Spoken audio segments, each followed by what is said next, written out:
Live with Tao. Moving into solitude is the way.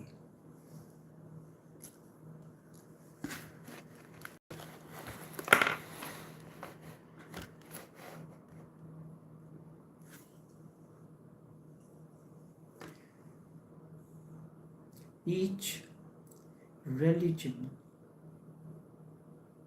or the path teaches us to move into solitude or aloneness at one time or the other. It is in this solitude the seed of awakening blossoms, opens, and comes out of its narrow, individualistic, out of coverage or cell. Mahabir lived 12 years alone in the forest. During that period, he spoke to none because the moment you speak to the society, you need language, and language is society. Meher Baba, this was many centuries ago because Mahabir was contemporary to Buddha, Siddhartha Gautam the Buddha. But in 19th century, Meher Baba, who was a contemporary of Osho, Raman, Krishnamurti, and he lived in the same city where Osho lived, Pune, in India. For many years, he remained in solitude, watching the ceiling of the room. The only communication that he had, he used to write whatever was needed. At a time when he traveled to United States, his disciples arranged the meeting between Meher Baba and one who would sit in front of you and starts reading your mind and will tell you what is going on. So this person sat in front of Meher Baba. He closed his eyes. After a few minutes, he opened the eyes to make sure that the person was sitting in front of him. So he closed his eyes again and sat down. Again he opened his eyes to make sure that Meher Baba was sitting there, and this happened 3 times. He said, this person was sitting in front of me. When I closed my eyes, I saw an empty screen. There was no thought going on, and this made me confused, concerned. So I opened my eyes to see if the man has moved, why the screen is clear. 3 times it happened. He said he has no thoughts running in his mind. This is the state that one attains in solitude. Osho went into silence for 3+ years, complete silence. He discontinued regular talks, etc. Sometimes you yourself will realize that no sooner than one relationship comes to an end, you enter into another relationship. You do not have time to go into introspection.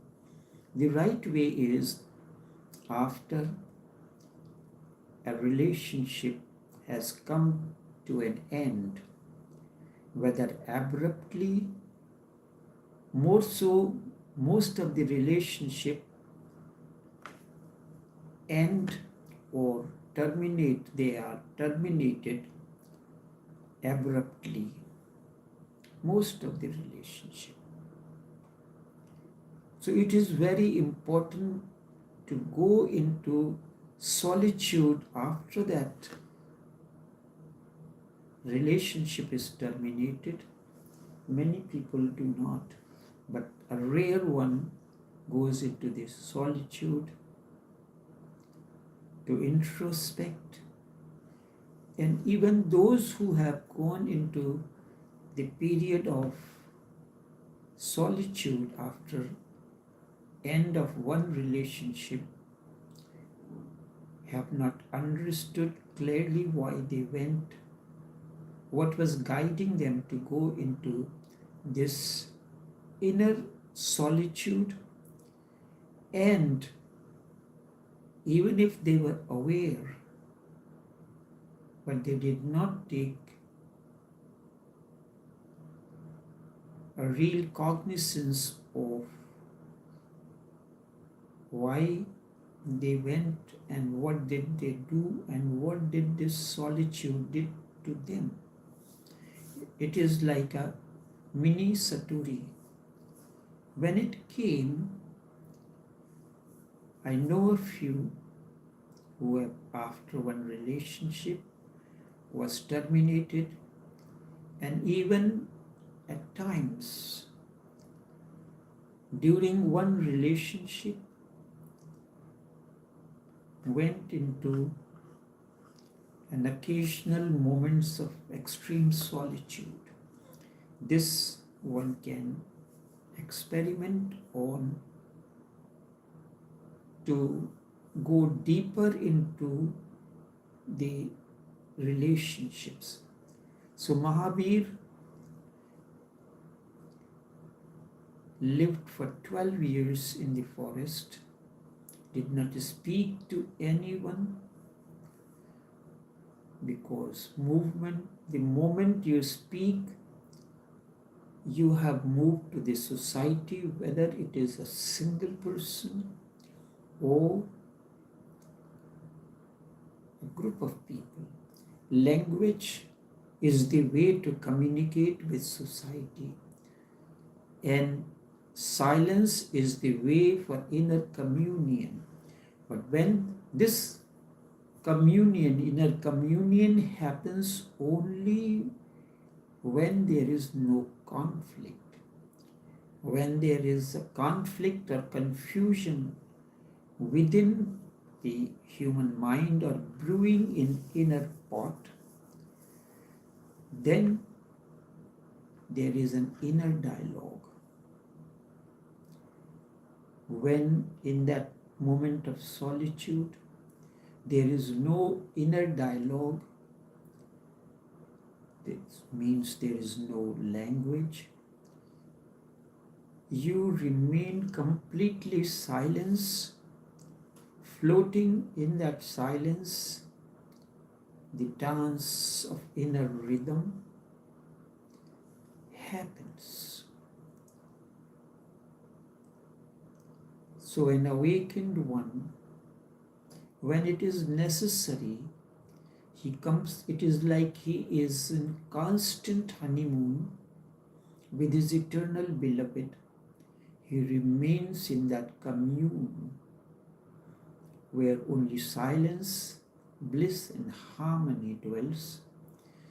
And then when the need arises, he comes out of that commune to complete the assignment that she has to continue. This becomes his normal way of life and living. Mahavir remained completely silent. He would not speak. The basic bridge had been cut off so that he would be alone. When you do not speak, you are alone, deeply alone. But if there is no experience of inner solitude or harmony within, then and many questions are brewing in the inner pot, then there will be an inner dialogue that happens in most of the people. There is no way to move to the other. For 12 long years he lived alone without speaking. What was he doing then? Which is important for us to understand and learn from it. He was trying to find out who he was. It is better to put away all levels, to put away all labels.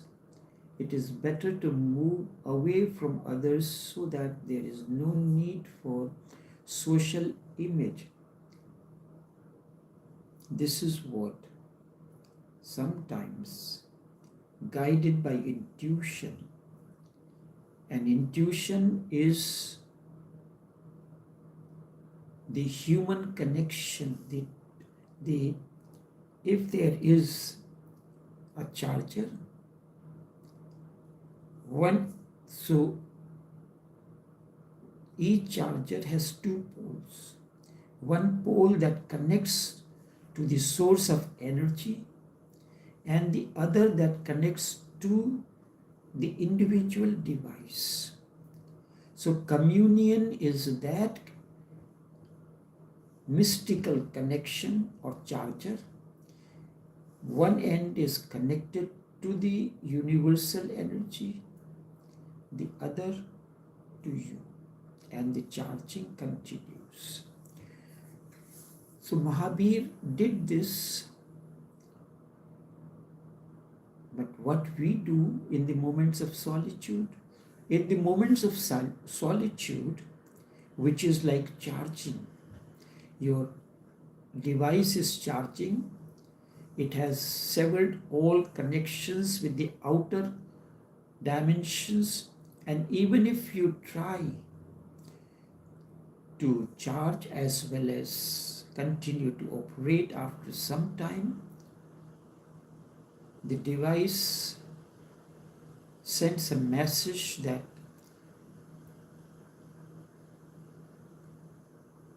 the charging is discontinued. This is why this happens. It has a spiritual dimension to it. And this charging continues when there is nothing happening on the outer surface of the screen. Then there is charging. So Mahabir used that solitude 12 months, and sometimes when you are, that's why I said intuition is that charger through which you are connected to the divine energy, with one pole constantly connected to the existential energy. So in that, guided by intuition, someone connects the other pole to his individual device, and mind continues to be charged. And during that period, it revitalizes its energy. When the same person is in constant use of his energy during talks or other interactions, whether it is sexual or otherwise, then there is a loss of energy and you need to be charged once again.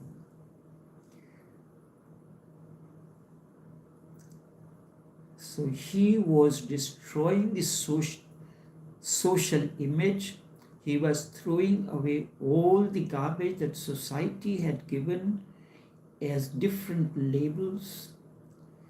He was trying to be totally naked. This is symbolic. Without any name, without any form. That is what Mahavir's nakedness represents. Indeed, a disciple's nakedness, Mahavir's nakedness, was a physical form. And his physical form of nakedness symbolically represented that he is free from any kind of labels, and he is totally naked. And it is only in that state a surrender becomes possible, without any name, without any form. So Mahavir's nakedness represents that. When the disciple comes in the company of the master for the process of introspection, process of transformation to begin,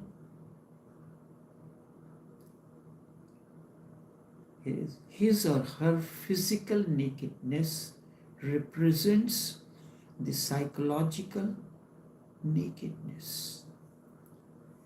That the disciple or the seeker has thrown away all that covers, because it is the ignorance. Because of that, you try to cover. To cover the ignorance, you need many labels, many layers of garments or labels. They are to hide. Mahavir's clothes that he discarded were to hide his body, or they are to cover you in the eyes of the others, because society does not approve of your whole body whatsoever is. Only a certain body, part of the body, to be naked is accepted by the society. So whatsoever society does not approve of you, does not approve of, you have to hide.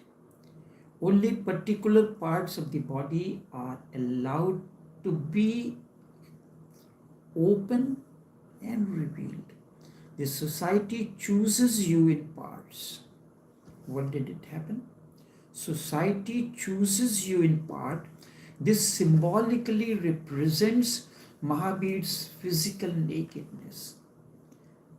It was spontaneous and natural for him.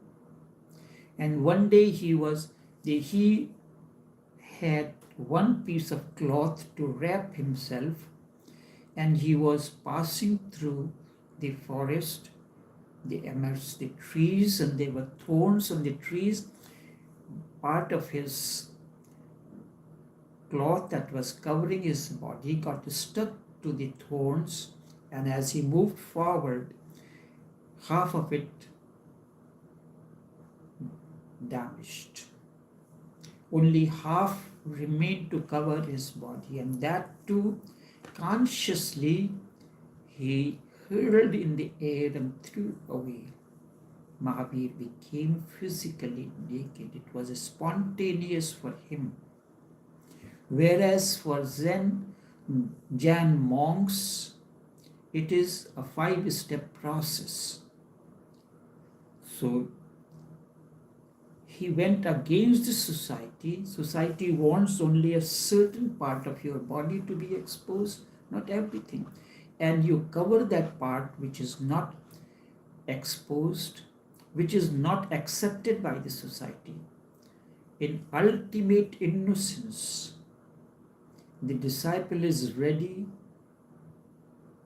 to expose the total nakedness.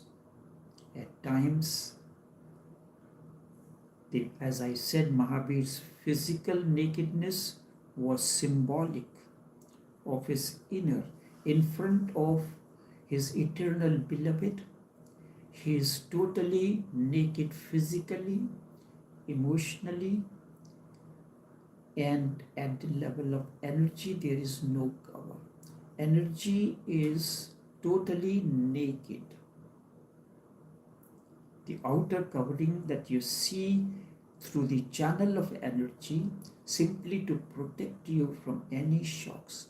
If the wire that through which the current flows is exposed, then one can get shocked. That's why there is, but that is a conscious covering. The same is happening with the mind, not only with the body. Your face is approved, your hands are approved, but your whole body is not approved of, particularly the parts of the body that can give any hint of sex.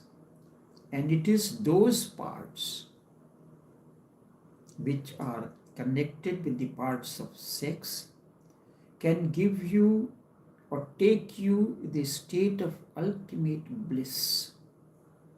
Society does not approve those to be, but it is not to make an exhibition of those parts.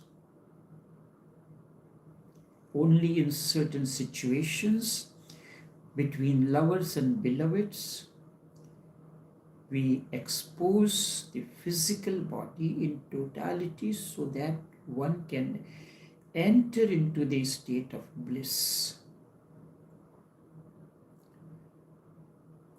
Ultimate state of bliss. So when in meditation this happens, you cannot, hence the importance of close, and this is happening with the mind also. Your total mind is not accepted, only parts of it are accepted. So you have to hide the mind and suppress certain things. You cannot open your mind. You cannot open your mind to your deepest friend because he will judge. You cannot open your mind. You cannot open your mind to your deepest friend because the process of judgment will begin. So the 5 stages which Jan monks follow is this. He will say, this is what you think. This is what goes on in your mind. So you have to give him only that which is accepted by your friend. But between lover and beloved, you are accepted in totality, yet still in the male-female relationships, we may be physically naked but not psychologically. You cannot open your mind to your deepest friend as well. That hidden part creates many diseases. The whole psychoanalysis of Sigmund Freud consists only of bringing the hidden part out. It takes years before the person is really healed. But the psychoanalyst is not doing anything. He is simply bringing the suppressed part out. Just to bring it out becomes a healing force. So this is Mahabir's journey and his becoming naked physically is to be understood as a symbol for intimacy between master and disciple and to go to the deepest core of transformation. Enough for now.